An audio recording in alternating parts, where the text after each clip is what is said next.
And I try these ideas out on people, and they say, "Oh, you're a complete idiot," and that will never work. And most of these ideas are not very good. So the first phase of filtering these ideas is I sort of post them to the net, and I talk to people, and then Clacker tells me I'm a fool, and we have a bit of an argument, and so on. And this process helps remove the most stupid ideas, but then I still sort of do it a bit, and some of them end up being, don't you? You always say that's a stupid idea. So here's some really stupid ideas, which Clack is going to. So where does it start? Actually, it started. I thought I would write a PHP killer, you know, because PHP was liked, and I thought it's difficult to use Erlang. So I thought, well, I'd just make the simplest thing possible for a web thing. And so I started working on something called EHE. Don't know why I called it EHE. The name just came to me, and I thought, I'll make EHE. So here's my first EHE program, Hi.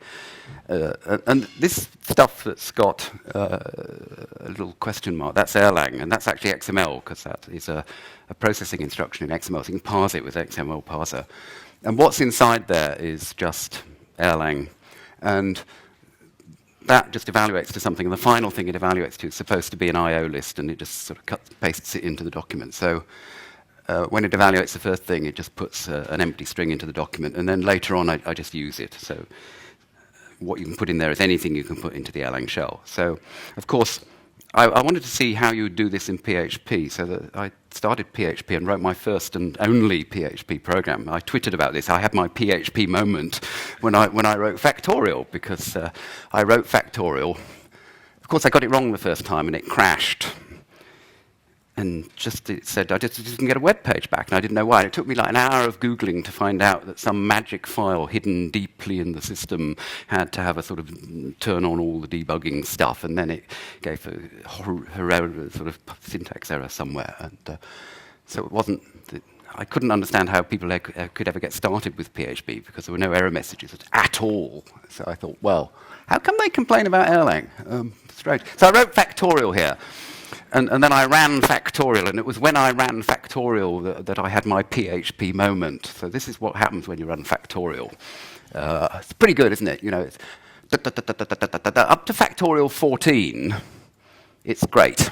Okay, but what happened to factorial? You know, I thought if you multiply two integers together, you get an integer. But apparently you don't in PHP. You get a floating point number, which gets bigger and bigger and bigger. And that's OK until you get to 171. And then you get inf. I don't know what inf is. I think it's infinity, actually. But in that case, it's probably wrong, because infinity is awfully big.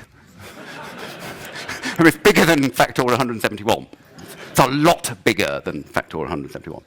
So I thought, well, let's do this in Erlang and see if we can get it right. So the first program I wrote was factorial. Fac is a fun of, because Erlang can't refer to itself, you have to introduce an additional parameter. That's this f, which you pass into the function. And you do it again. This is a standard trick that functional programmers know about. And I thought PHP programmers might find that trick a little bit complicated. So I thought, let's rewrite it to make it easier for a PHP programmer to understand, because this is mass marketing stuff and it's got to be easy to understand. So I rewrote it like this. Well, first of all, this is how it works. I mean, sorry, that's for Erlang programmers, but it sucks, because first of all you define the additional function, then you define a sort of interface to it. So you need two functions to do it. And now, the thing about this is you can generalize it, because the additional function you need is always the same. So if you do that, you define a function called y, and that's the additional function that's always the same, and then you plug in the stuff you want to do into this additional function, and then it becomes very easy to write. But you, being functional programmers, some of you will know that this y thing it's the Y combinator! Right. And so suddenly I'm thinking, this is taking me down a path I don't want to go. Because if PHP programmers have got to learn the Y combinator, they might just not like it. Have we have any PHP programmers here? I did talk to... Would you like to program with the Y combinator?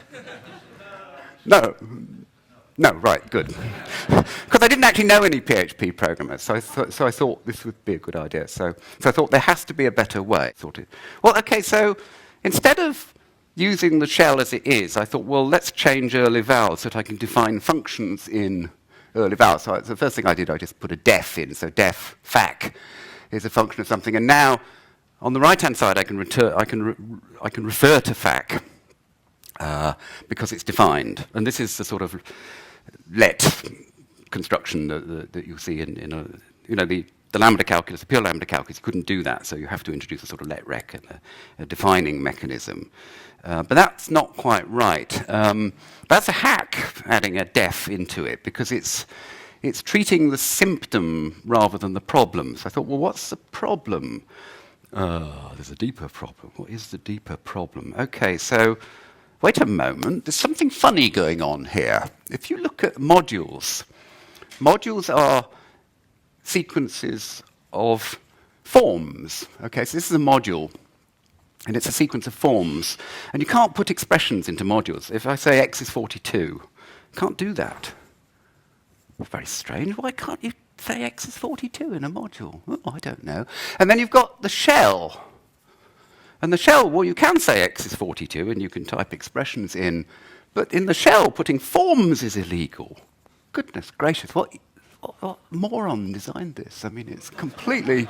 Why can't you put... and I thought, why can't you put expressions in modules, and why can't you put forms in the shell? Well, we'd have to change something. Oh dear, can't change anything. God has said that it should be like this and it should never be changed. Right, so what's wrong with the shell? Well, let's look at what the shell could be like. This isn't not how the shell is, but let's pretend it was like this. You could say x is 10, and sure, it's 10. Let's introduce two new things, quote and deval. So if you said y is quote of x plus 12, which you can't do in the shell, it might say, well, var y is an expression of an opt plus, where it just returns a parse tree of x. And then you might say, well, eval y, and it would say 12. OK. Now, what language am I inventing? Yes! Thank you very much. Yes. So what's wrong with the shell, and what's wrong with Erlang, is it's not Lisp.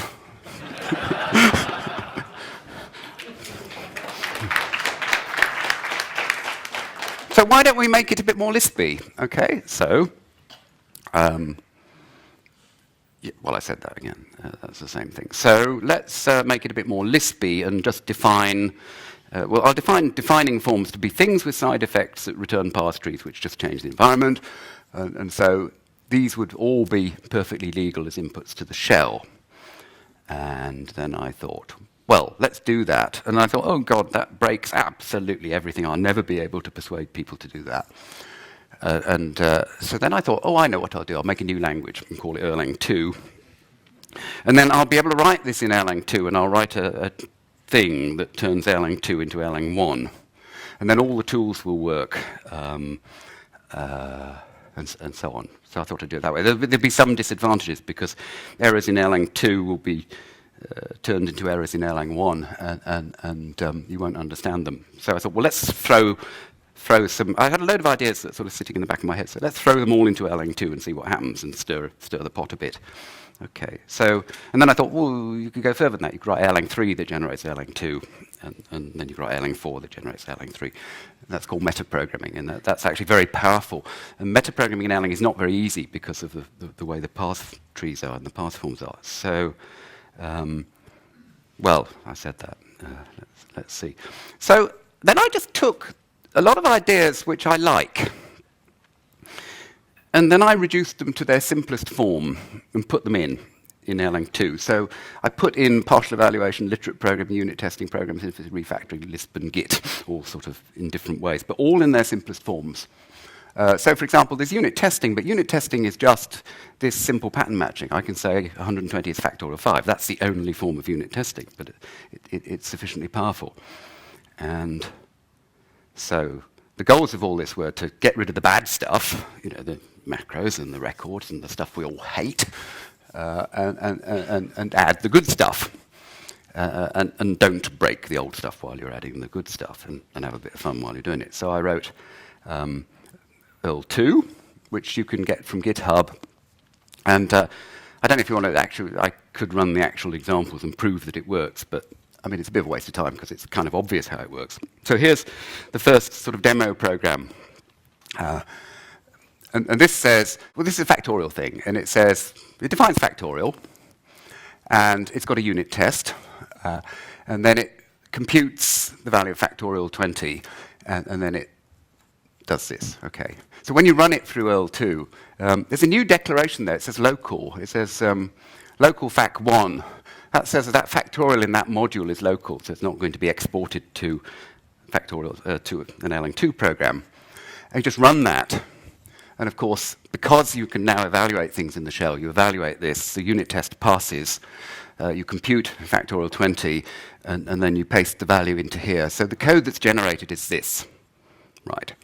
So now you've got compile time macro evaluation where the macros are just Erlang functions. It does create a new dependency, but I can live with that. And this is, I think, much more powerful than macros. It's actually quite useful. So that's sort of, it's not exactly partial evaluation, but it is a way of optimizing your programs. And it's actually very simple to implement. It was only a few hundred, 50 lines of code, I think, to early val that did that. Here's, I think, actually the example that I really liked, because here let's suppose I'd done the same thing, and I've got a function like factorial, and I've got a unit test. That's a unit, factorial 4 is 24, but the definition of factorial was incorrect. So I said n plus factorial, not times. That, of course, is a type-correct function, so a type checker wouldn't help you in the slightest. It's type-correct, no problems with that. The unit test will, however, fail because the program is incorrect. And so what happens when you try and compile it and try and produce an Erlang 2 program is that process will fail and it will not produce an Erlang 2 program. So the fact that your program has compiled means that it must have passed the tests. So you're not going to get a beam file or something that you then have to test later. And you can defer all the testing to compile time and not testing time, which is later. Perhaps you can't defer all of them, but you can do a heck of a lot of things at compile time. And if all the tests pass, you generate code. And you don't generate the code if the tests fail. And I thought that was I liked that. I was very pleased with that, actually. And then I thought, I discussed on the Erlang list about I don't like modules. Sort of love-hate relationship with modules. The problem with modules is the classification problem. When you have written a function, you don't know what module to put it in. Okay, so modules are used for 2 or 3 different things which are orthogonal. One of the things modules are used for is code replacement, because you can replace a whole module. Another thing modules are used for is abstraction, so you can hide the details of something in a module. Another thing it's used for is a shipping mechanism, so you can ship it to people. And in fact, it confuses all these 3 roles, and I think it would be very helpful to split the roles. So one of the roles of a module is abstraction. And one of the things that's bad about Erlang is there is no letrec. So letrec is you want to define one function and it uses some auxiliary functions, and you have to invent names for this, for the auxiliary functions. If you didn't have modules, you could probably put large numbers of functions into the same module. It's much easier to do that. I have something called libmisc. Actually, it's called JA. I put whenever I can't think of which module should I put this function in, I put it in JA libmisc, and JA libmisc has got about 450 functions in or something, an awful lot, and I really like everything in that, because otherwise I can't remember which module I put it in. I've got thousands and thousands of modules and I can't find them. Right, so, but that gets difficult to manage if I have to invent the names of auxiliary functions. So you want to say letrec this and this function, and then have some locals. So that's what this construction does. It says begin function f1. If you look at f1, f1 calls foo, and there's a foo inside this scope, so it means the local function, so the foo is not exported. And f2 also uses a foo, and that just is transformed to that. So So once you put it through the compiler thingy, it says F1 is just Gen 5 foo, that's a local name, and F2 is Gen 14 foo. And that's the 5 or the 14 is actually the line number where the thing's defined. So that's really rather easy. Then, if you want to define several things, you might want to define, suppose I've got a local foo here, because it's local exported things, but I want to call the foo in the outer scope. So I've got an extra keyword, this colon foo, and that resolves to the outer scope. So I thought it's very important that at compile time you can completely resolve a function name so you know exactly where it is. Is it in this module or is it somewhere else? And tinker around with that. So I added letrex and things to Erlang 2. And the next thing I put in was modules change with time. And there's no sense of time in program development. If you look at something like Git, the way you deal with time is that you have a sort of MD5 or an SHA1 checksum of the thing, and it's date stamped, and you can refer to that. But that conveys no semantic information. It's a very, very horrible thing. You know, it's dreadful.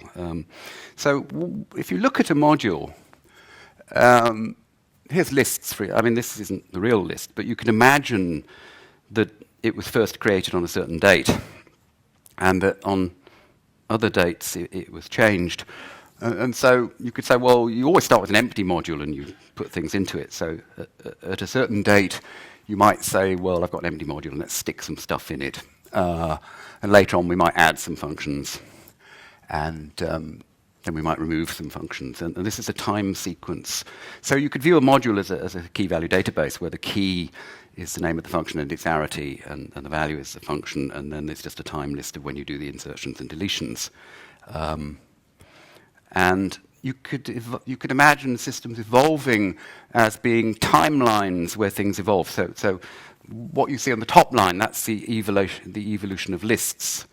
And at a certain stage in time, you file starts and it evolves. And then you want to write your own code. So what do? You cut and paste modules from lists and files. You just get a text editor and yank stuff out, and you make a new module, and it evolves in time. So I thought, well, let's describe this. I want to describe the deltas. So it looks like that. Wait a moment. You have to look back to that. Here we are again. So the deltas are, you'd have to add a little bit more information. So let's imagine the first ever version of lists is the one at the top, where I define reverse and so on. And I say, well, I did that on that date. I did that in, 1986, 06, 12. And I just put reverse into this module.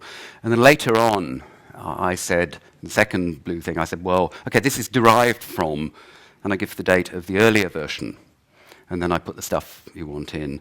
And so I can describe exactly how I've changed it. I've added stuff and I've removed stuff. And this adds what I call intentionality to a system. This is what Donald Knuth said from the beginning. When he wrote Tech, he wrote one massive, great big file, and then he wrote patch files that patched the original file and it produced a new file. And then as he did more, he added them. But you see, the patch file is a form of refactoring where you have described the intentionality of what's going on. This is what's right about the way Knuth did it, and what's wrong about the way that all revision control systems do it. You see, revision control systems, they store blobs. So you have how the file was on that date, and how the file was on that date, and there's a binary difference between them. And if you don't add any comments to the commit log, you don't know why you changed it. And you also don't know, people don't in detail document what they're doing when they change something. Okay, so you just don't know what's going on. But because they lack intentionality. So this is refactoring. This is programming refactoring, but it's a very simple refactoring. It's not all the refactoring operations you need. It's only got add, delete, and remove. Oh, sorry, delete is remove. Yes, it's only got add and delete. Yes, it's only got add and delete, so it's actually quite simple. You just keep track of that. Given that, you can actually synthesize the final code by taking this delta list. You could merge all the module names. You can do anything you feel like it just by transforming it at the end of the day. So I did a little thing. Oh, sorry, you need clone. Add, delete, and clone. Clone just takes an entire copy and renames it. so that you can start removing things and so on. And then if you had name collisions, if you'd built everything this way and you had name collisions, you could resolve all the name collisions at compile time and just build a single module. It would be quite simple. Right. The bigger picture. Code is part of a bigger picture. And when we write code, we forget the bigger picture. So I've just, another idea, which is not in Earl 2, but will be in something fairly soon, I hope, is part of the bigger picture. And the inspiration for this actually came from the website for the Real World Haskell book. So here's a little clip from Real World Haskell. And this is very nice. This is a beautiful website. It's graphically nice, it's beautiful, and it describes a beautiful language. And if you look at here's a bit of code taken from somewhere in the middle. But you notice this link here. It says 27 comments. Right. So if we click on the link, OK. Oh, sorry. I've clicked on the top. Whoops. There. I didn't click on the 27. I clicked on the 2 comments on that paragraph. There's 2 comments on that paragraph. Now, those are comments provided by the users. They're not done by the author of the thing, and they live together with this document. So here we've got code. There we've got the code, and we've got the comments, and they're attached to the code, and they will live with that code forever. Okay, you can't rip the 2 apart. Okay, so I observe when I'm programming, I've often spend a lot of time Googling for how to do things. So I've been writing some JavaScript, and it's impossible. You know, I see something cool on the net, and I do view source, and I start reading, and it calls something, and I Google it, and finally, after, you know, sometimes it can take hours of Googling, I find a tiny little programming example. And then I can write my program. And my program is maybe 10, 15 lines of JavaScript. It's got some funny API that I didn't understand. And that's what I call research. So you do your research, and then you write your program. The research takes 3 hours. Writing the program takes 2 minutes, the final version. You publish the program, and you throw away the research. Isn't that smart? So that somebody later cannot figure out how you did it, because all they see is the end results, but they don't see how you got to the end results. Okay, so this is a brilliant way of keeping the documentation together with the code. But you have to do it through an interface which allows your entire community who's using that code to access that. Right. So what I'm doing, and the first release, I can't promise a date, but in a position of having the best documentation system in the world. Perhaps, I don't know. It's very nice. It's nice because, I will rephrase that. It's an exaggeration. It's the best documentation system inside Ericsson. And I don't know how the ones outside Ericsson work. But the nice thing about the Erlang documentation is everything is done in XML. And XML is absolutely brilliant for marking up text, because that's what? It's derived from SGML with the text markup language. And it's no hassle to put in bold and, you know, emphasis tags. And it's semantic tagging. It's not, okay, paragraph is perhaps not semantic tagging, but you can tag things. Yeah, this is a function and this is a whatnot. And it's absolutely brilliant. Forget markup and markdown and drop dead and all these things. They're rubbish, all of them. And the reason they're rubbish is they solve the 95% problem. So if you want a document, if you want to write a quick and dirty document that's got 95% of beautiful formatting, you can use markup or markdown or markup or, you know, all these things. I don't think any of them get quotes right, English quotes. English quotes are what you call 6699 quotes. I have downloaded every single open source JavaScript editor on the planet, and not a single one of them gets quotes right. Despite the fact these are used by millions of people, and despite the fact there are thousands and hundreds of thousands of programs, not one of them has managed to write an editor that get English quotes right. Now that is a thing that annoys every single English reader of text on the entire planet. Okay, so if you want to get it right, how do you get it right in a markup language? Well, you can't. So you've got to hack the markup language. But in XML, you just define an entity. You say, and L double quote, semicolon, and out comes a left double quote. Or if you want your, what do you call them, guillemot? No, what do you call these lovely, beautiful French things? What are they called? Guillemets. You know the French ones? They're little, beautiful little things. They're absolutely beautiful. You could do it in XML, but you couldn't do it in one of these markup languages. Okay. So all the Erlang documentation is written in XML. And when you want the books and the papers and the web pages, you type the word make. And it all sort of migrates to the web servers and does everything. And out it comes, and PDF comes out, and all sorts of things. So what I'm doing to that is fixing it so that we name every paragraph in the entire documentation. Now, there's a principle of philosophy, and that says, if something's got a name, you can talk about it. If it hasn't got a name, you can't talk about it. So documents are full of paragraphs, but the paragraphs don't have names, so we can't talk about them.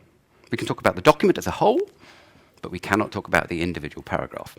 Okay, so I have written a little program that tags every paragraph in all the Erlang documentation with a globally unique identifier. And that points to an entry in a database.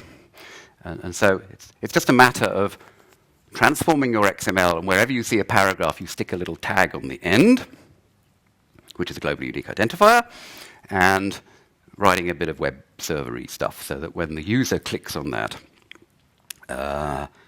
you put an entry in the database. Right. And the nice thing about that is what you can do with that data, because the sort of things you can easily do are the author of that document can automatically be informed when anybody makes a comment about a paragraph. Also, the users themselves can hold a dialogue that's based on the content of that paragraph. So you can think of a paragraph as a forum about which there is a debate. Okay, so I call this docu-forums. It's a forum, but the topics are chosen by the author. Every paragraph is a topic of discussion, and a debate can follow. And of course, it doesn't have to be the author who replies, because somebody else reading that can reply. Somebody else could subscribe to that paragraph and be told when it's changed or when somebody's commented about it. So I'm going to do that, first of all, for all the Erlang documentation. But wait a moment, hang on. Aren't clauses in a function paragraphs that we might like to comment on? Yes, I think they are. So I think I'd like to actually put all the code into a system like that.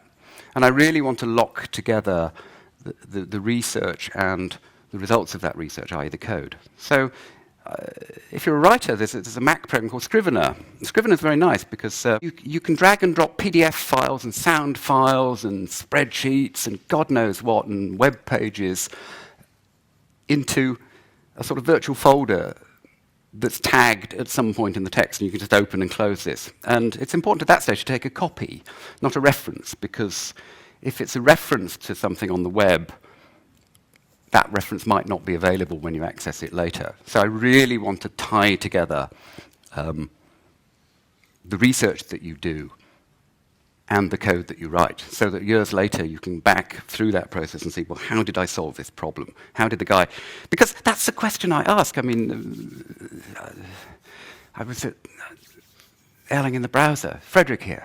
Where's Frederick? He's not here. But I was reading his code, and my goodness, he had converted a floating point number to an he got a sort of IEEE floating point number or something in the Erlang binary format or something or other to a JavaScript floating point number. Now, JavaScript actually is untyped. So JavaScript has a type number, and internally it uses bit patterns to distinguish between integers and floats, but in fact they're all doubles, and some of these doubles are floats and others are integers. And how the heck JavaScript knows what are floats and what are doubles, I don't know. I haven't a clue. I tried to work it out myself, but I'm not clever enough. You know, I couldn't. And I Googled for hours. I couldn't find out how to do it. And I read Frederick's code, and it was like 3 lines of double bit shift left and or x or blue, and I thought, wow! And I cut and pasted it into my program, and it worked. And I thought, But that wasn't the problem, you see. I thought, how the heck did he write that program? I hadn't a clue. You know? So here, we're all programmers. We write code. We spend hours doing research. We write 10 lines of code, and we throw away all the research. Then we finish our project. We hand it over to the next programmer who has to maintain it. They read the code, and they can't find the research. And they go back to square one trying to figure out how the program was written. So that's part of what I call the big picture. So I think if I had Erlang, I would like some development environment that helps me program. Now, these things like Eclipse and Git and things, they don't help me program, they just make it more difficult. I mean, Eclipse, goodness gracious. So I've been writing 1 or 2 programs to do this, and they're not really Erlang 2, they're what I call a programmer's workbench. And one of them will be, I'm writing a second chapter of my Erlang book, and one of them will be in there. And it's great fun. I'm not prepared to release it yet until it's figured out, but it's a search engine thing. Now, what I've done is the following. When you search in Google, you have to choose keywords, right? So you choose keywords and then you search, and you get something back. And you find something. Or maybe you don't find something because you've chosen the wrong keywords. So quite often I search for things at work, and I think I won't remember where it was, because when I get home I can search again, and I'll find the same thing. So I've just got to remember the keywords. And I go home and I search, and I use the same keywords. I can't find it then. And then I think, maybe I didn't use the same keywords. Maybe I changed the keywords. And I can't find it again. So when you make a query, the results of that query depend upon the keywords. But I don't know how to choose the keywords. Right, so I thought there's an awful lot of valuable information in the Erlang mailing lists.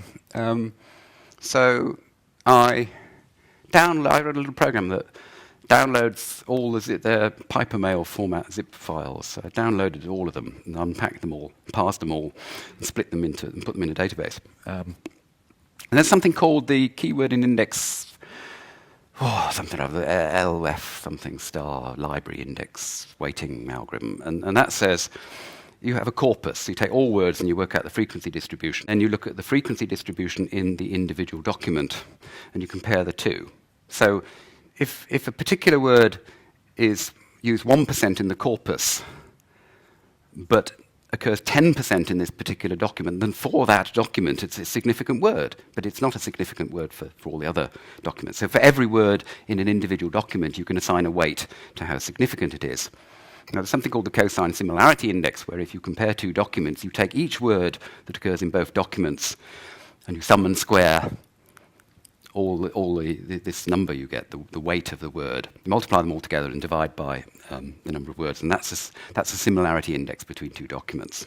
This gives you a very nice way of searching that's very computationally intensive. You couldn't do it in Google because it just takes a heck of a lot of compute power. You have to compare it. You have to compute the vectors for every single document, store them, and then compare them. But you can do it locally on your machine, because then it's tractable. So I've written a program that downloads all the Erlang mailing lists, and it's a little search engine in the web browser. You type a few keywords, and it will rank all posts in order of what it thinks is the most interesting post. And then you can click on them, and then you can say, use that as the search term for the next word. So then it uses the entire document, the entire posting. It uses every single word in that is used as your keywords, which are used to search for the next one.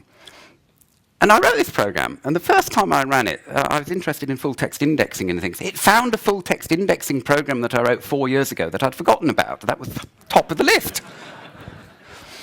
And I thought, if we could put all our programs into this as text, and then I'm using it on code as well. So I can say, when I'm writing code, I say, what of all the modules, I've got 55,000 modules on my disk, which is the one that's most similar to it? And it just thinks for a bit, and it says, that one. And you go and look at it, and you find, ooh, that's fun. So these are some ideas that I've got. 10 minutes, yes.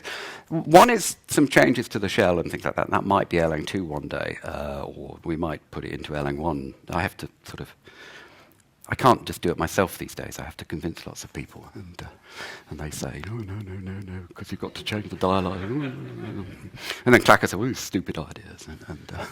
And then there's these kind of they're not really in the language, but they are things around the language that would help you. So, because I want to build tools, actually not to help you people, just help myself, because I can't, I can't find my code. I've got lots of files all over the place on lots of machines, and it's very difficult to find it.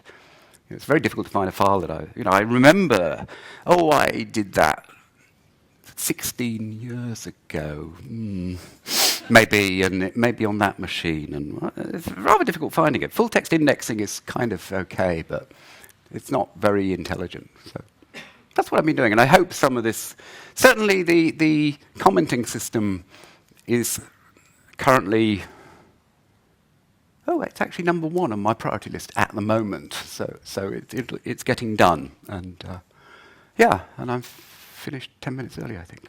Now you'll tell me it's all rubbish. On the contrary, the intentionality ID, I absolutely love it. So it's not thought through completely yet. No, it's not. No. But there are hidden gold nuggets in that idea of being, and I love the idea of somehow capturing research, the research behind a piece of code. How to actually go about it and make something actually useful for it. And as it doesn't have to do anything with Erlang programming. No. Right? No, you could use it for anything. It applies to Yeah. butterfly collectors, whatever. Sure. And So I think this collaborative comment, you see, I don't believe, okay, the wiki is one model of interaction, right? So that's the large number of people have similar rights on a document. I don't like that model. Well, no, I do like that model. That model is very good for certain things. The other model I like is one author, a lot of commenters, that model. I like writing stuff, and then lots of people commented, but I like deciding which comments I accept, because I like, when I read books and newspaper articles, I like articles that express an opinion, a point of view, which gives me the freedom to either agree with it or disagree with it. I don't imagine things, so this guy's written that, these people have commented, he's decided to include that, and that, and not that, and that their decision is final. And it's a great help to improve quality. When my Erlang book came out, the first one, it came out as part of the Pragmatic Press's beta publishing process. I didn't know anything about this. It was published when it was 70% ready. They publish it 70% for certain books. And it went out as a PDF. People had prepaid for the PDF. And then there's a commenting system on their website, pretty much like this. No, not like this, actually, inferior. You can't just click on it. There's a form you fill in. And the next day, I woke up and looked at it, and there were every single page had a comment on it. There were 850 comments in one day. And when I'd written stuff before, I'd handed it out to people, and you get like 2 or 3 comments, and it takes a long time to get it. Here were the many eyes were staring at it. I didn't. If I'd known, I'd have taken a 2-week holiday and done it, but I didn't. And it was terrible. It's just like this. But it improved the quality a heck of a lot. So this model of one person, the author of code. And you look at how we do open source software. If you look at any open source software, one guy will have done, not any, but a lot of projects, I think. One guy's done 98% of all the work, and then 2 people have done the remaining 2%. And then there's the long tail.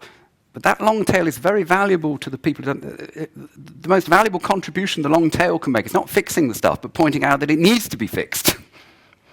So if we can make a nice commenting system, provided you know there's an error, you can fix it. So the barrier for entry for pointing this out must be low. So the Wikipedia is great because the barrier for entry is very low. You can go in and you can make a spelling correction. Okay, so we want the same in revision control systems. The barrier for entry for commenting and changing must be very low. So you don't want git pull master main send me a patch. That's the barrier for entry is far too high. What you want is just up in a browser immediately, click on it, it's got a comment, fucks. So we need to reduce the barrier for entry for commenting on things. So that's about what I had to say. Yeah.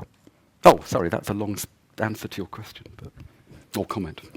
So any more Yeah, well. Oh, and the L2, I was very excited, so and I did this, and I thought, put it on the thing, and I thought, like, about 3 people sort of looked at it, I think, and it kind of surprised me.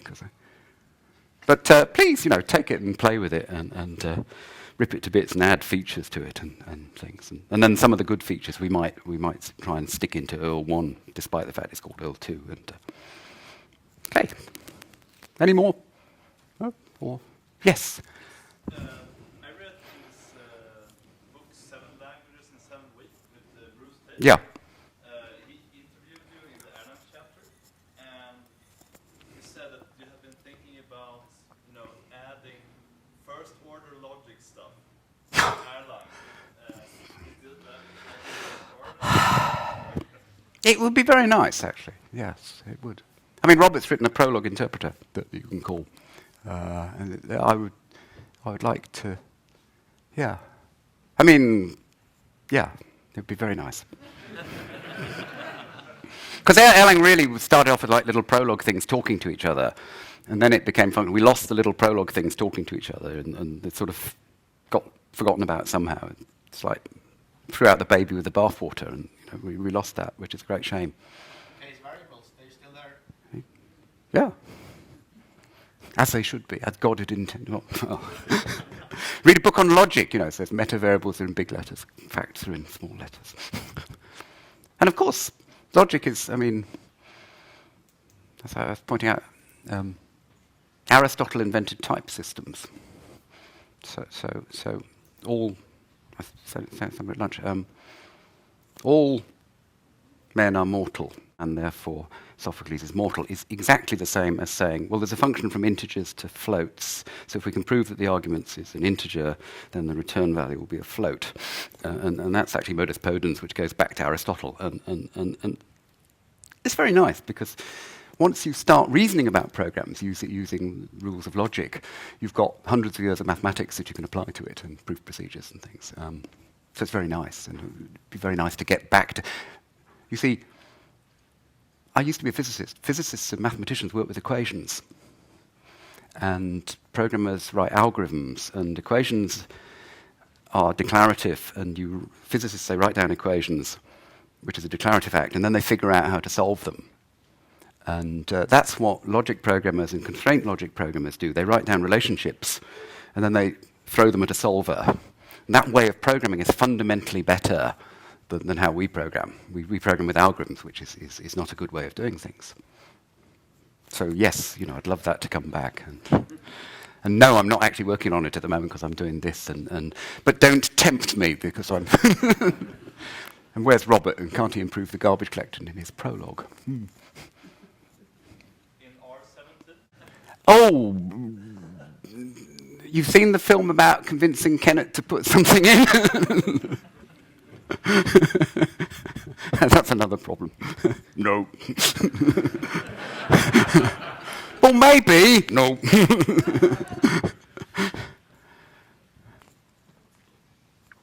Thank you. Yeah. Okay.